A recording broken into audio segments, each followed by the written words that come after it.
నమస్తే, నేను Yogita. Welcome to సత్యాగ్రహి. Telugu రాష్ట్రాల్లో సంచలనం సృష్టించిన బండి భగీరథ్ పోక్సో కేసు ఇప్పుడు ఊహించని మలుపులు తిరుగుతోంది. ఇప్పటి వరకు ఈ కేసులో కేవలం ఒకే ఒక్క బాధితురాలుందన్న కోణం నుంచి విచారణ సాగగా, ఇప్పుడు వెలుగులోకి వచ్చిన నిజాలు చూసి సామాన్య జనం ముక్కున వేలేసుకుంటున్నారు. ఈ కేసులో బాధితులు కేవలం ఒక్కరు కాదు, మరో ఇద్దరు బాధితులున్నారంటూ బాధితురాలి తరఫు లాయర్ పప్పు నాగేశ్వరరావు కోర్టుకు సాక్షిగా చేసిన వాదనలు ఇప్పుడు ప్రకంపనలు సృష్టిస్తున్నాయి. అసలు ఎవరా ఇద్దరు మైనర్లు? వారెందుకు ముందుకు రాలేకపోతున్నారు? వారి నోళ్లు నొక్కేస్తున్న అదృశ్య శక్తులు ఎవరు? ఈ ప్రత్యేక కథనంలో పూర్తి వివరాలు చూద్దాం.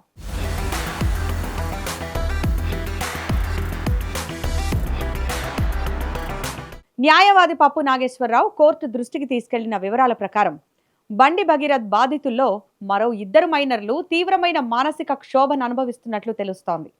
వారు బయటపడి నిజాలు చెబితే కేసు మరింత బలం పుంజుకుంటుందని న్యాయవాదులు చెబుతున్న మాట. కానీ అక్కడే అసలు సమస్య వచ్చిపడింది. తమ పేర్లు గనక మీడియాలోనో కోర్టు రికార్డుల్లోనో బయటకు వస్తే బండి భగీరథ్ అండ్ కో తమను వ్యక్తిగతంగా టార్గెట్ చేస్తుందేమోనన్న భయంతో ఆ బాలికలు వణికిపోతున్నట్లు సమాచారం. అధికార బలం, అంగబలం ఉన్న వ్యక్తులతో తాము పోరాడగలమా అని ఆ మైనర్లు భయపడుతున్నట్టు తెలుస్తోంది. ఇప్పటికే ఒకరి జీవితం రోడ్డున పడిందని, ఇప్పుడు తాము కూడా బయటకు వస్తే తమ భవిష్యత్తు ఏం కావాలని ఆ ఇద్దరు మైనర్లు కన్నీరు మున్నీరవుతున్నట్లు సమాచారం. సదరు మైనర్ల నుంచి వాంగ్మూలం గనక రికార్డ్ అయితే భగీరథ్ చుట్టూ ఉచ్చు మరింత బిగుస్తుందని గమనించిన కొన్ని అదృశ్య శక్తులు రంగంలోకి దిగాయి. డైరెక్ట్ గా కాకుండా పరోక్షంగా ఆ మైనర్ల కుటుంబాలకు హెచ్చరికలు పంపుతున్నట్లు తెలుస్తోంది. ఎందుకంటే ఇప్పుడైన కేసుతోనే బాధిత బాలికకు కొందరు టార్చర్ చూపించారు. ఆమె ఫోటోలను, వీడియోలను బయటపెట్టి మానసికంగా చాలా టార్చర్ పెట్టారు. బాధితులు భయపడ్డానికి ఇది కూడా ఒక బలమైన కారణం. పోక్సో చట్టం నిబంధనల ప్రకారం బాధిత మైనర్ల వివరాలు, ఫోటోలు, ఐడెంటిటీని ఏ రకంగానూ బయట పెట్టకూడదు. అది సుప్రీంకోర్టు ఆదేశం. కానీ బండి గ్యాంగ్ ఆ రూల్స్ ను బూడిదలో పోసిన పన్నీరు చేసిందని ఆ బాలికల భయం. ఇప్పటికే మొదటి పోక్సో బాధితురాలికి సంబంధించిన ఫోటోలను, ఆమె వ్యక్తిగత వివరాలను సోషల్ మీడియాలో కావాలని లీక్ చేశారు.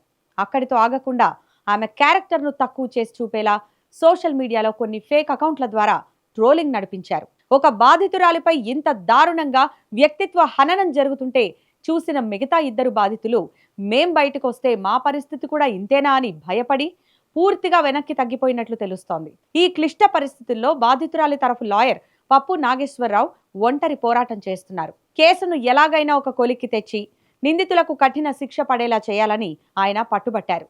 భయంతో ఉన్న మిగతా ఇద్దరు బాధితులను ఐడెంటిఫై చేసి వారికి చట్టంపై, న్యాయ వ్యవస్థపై నమ్మకం కలిగించే ప్రయత్నం చేస్తున్నట్టు సమాచారం. కోర్టు పర్యవేక్షణలోనే వీరికి కౌన్సిలింగ్ ఇప్పించి ఇన్ కెమెరా ప్రొసీడింగ్స్ ద్వారా సాక్ష్యాలు సేకరిస్తే బాధితుల వివరాలు బయటకు రాకుండా ఉంటాయని ఆయన ప్లాన్ చేస్తున్నారని వినికిడి. ఒకవేళ ఈ నలుగురి సాక్ష్యాలు గనక కోర్టు రికార్డులోకి ఎక్కితే ఈ కేసు మరింత బలంగా మారుతుందన్నది ఆయన ఆలోచనగా తెలుస్తోంది. న్యాయ నిపుణుల విశ్లేషణ ప్రకారం పోక్సో చట్టంలోని కఠినమైన సెక్షన్ల కింద ఈ కేసు నమోదైంది.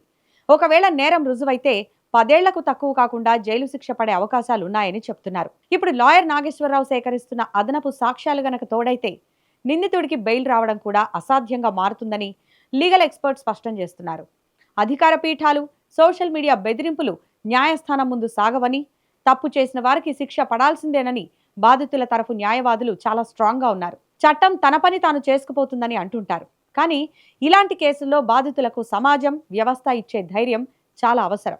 మరి అదృశ్య శక్తుల బెదిరింపులను తట్టుకొని ఆ మైనర్లు ధైర్యంగా ముందుకొస్తారా? ఈ కేసు ఎటువైపు వెళుతుంది? ఇందులో ఏం తేలుతుందన్నది వేచి చూడాలి.